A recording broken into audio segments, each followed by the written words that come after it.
দায় দায়িত্ব থেকে জুলাই গণ অভ্যুত্থানকারীদের দায় মুক্তি দেওয়া হয়েছে।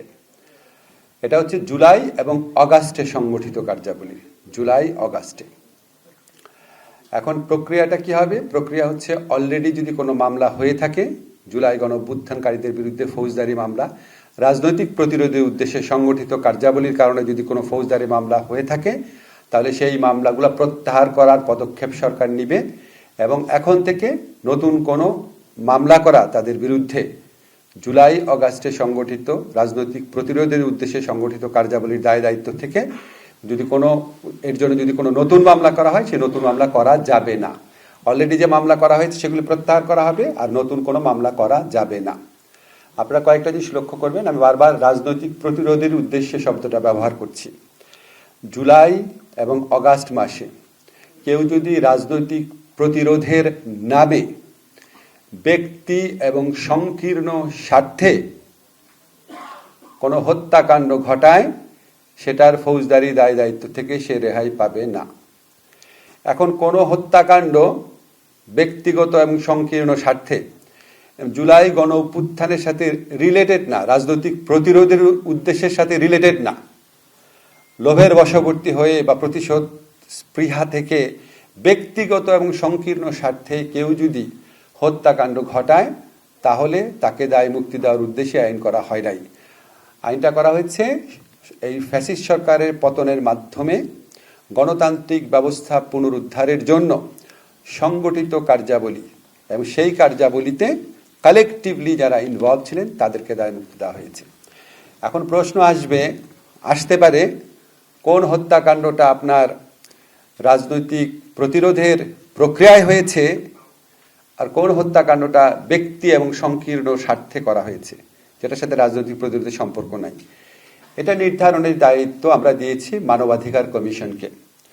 কোনো ভিকটিমের পরিবার যদি মনে করে তার পিতা বা তার ভাই হত্যাকাণ্ডের শিকার হয়েছে অন্য কারো ব্যক্তিগত সংকীর্ণ স্বার্থ থেকে, এটার সাথে ফ্যাসিস্ট সরকারের পতনের সম্পর্ক ছিল না, তাহলে তিনি মানবাধিকার কমিশনে যাবেন।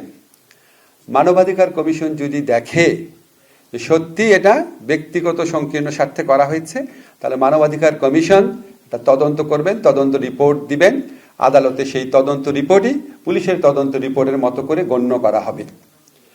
যদি দেখেন যে না, এটা রাজনৈতিক প্রতিরোধের উদ্দেশ্যে সংগঠিত কার্যাবলীর ধারাবাহিকতায় হয়েছে, তাহলে অবশ্যই এই সংগঠিত অপরাধের জন্য সংগঠিত কার্যাবলীর জন্য কোনো অপরাধমূলক দায় দায়িত্ব থাকবে না।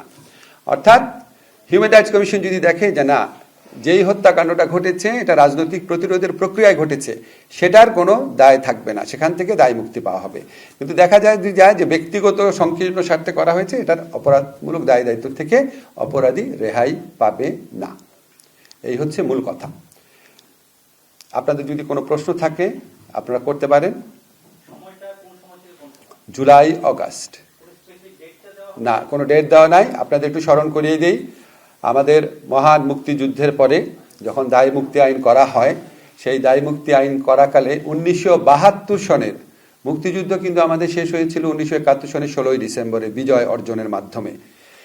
কিন্তু ওখানে দায় মুক্তি দেওয়া হয়েছিল ফেব্রুয়ারির 29 তারিখ 1972 পর্যন্ত। তা আমরা এত দূর বিস্তৃত করি নাই, আমরা জুলাই অগাস্ট, আমরা জুলাই গণ অভ্যুত্থানের যে ডেফিনেশন আছে আমাদের বিভিন্ন ঘোষণাপত্র, জুলাই সনদ, সেটাকে বিবেচনায় রেখে জুলাই অগাস্টে সংগঠিত ফৌজদারি কার্যাবলী। অগাস্ট কি 5 অগাস্ট বোঝায়? অগাস্ট বলতে 31 অগাস্ট বোঝায়। 1 জুলাই থেকে 31 অগাস্ট।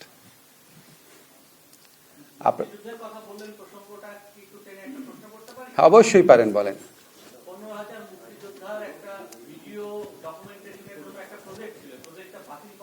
এটা আমি জানি না। হ্যাঁ, আপনি এই ঘটনার সাথে রিলেটেড হলে বলতে পারবো, বুঝছেন।